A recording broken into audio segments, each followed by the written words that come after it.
In SCUBA, we use reels and spools for a multitude of purposes. We can use them to deploy a surface marker buoy. We can use them with a lift bag, or lay a path in a cavern or cave, and many more. The reel and spool can also apply to our spiritual lives.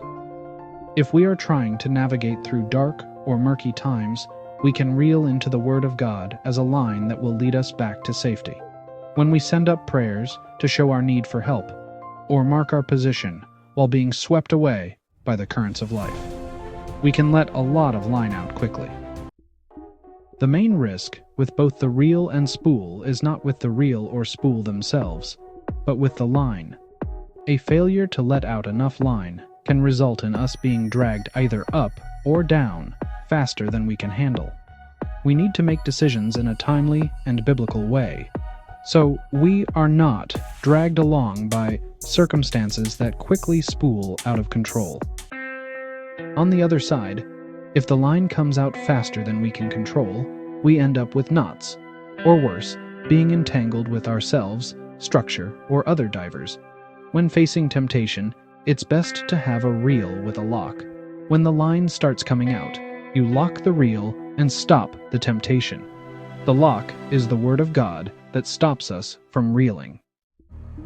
The Bible tells us what to do in 2 Corinthians chapter 10, verse 5.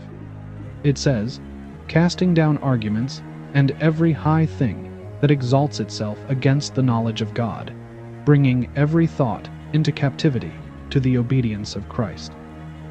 One lesson I learned the hard way when using a spool is failing to confirm that you have clipped off the spool and the line.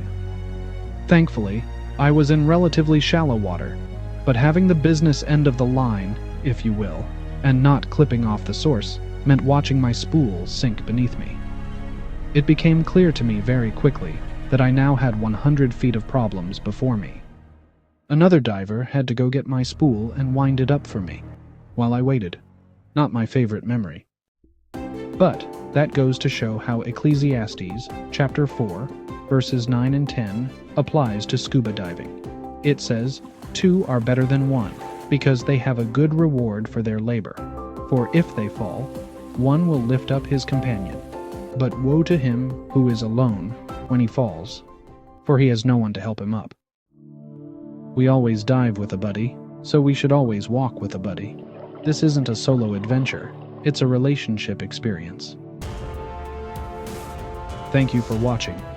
For full messages, please follow us at the Canton Covenant group channel. If you enjoyed this message, please like and subscribe. God bless and dive safe.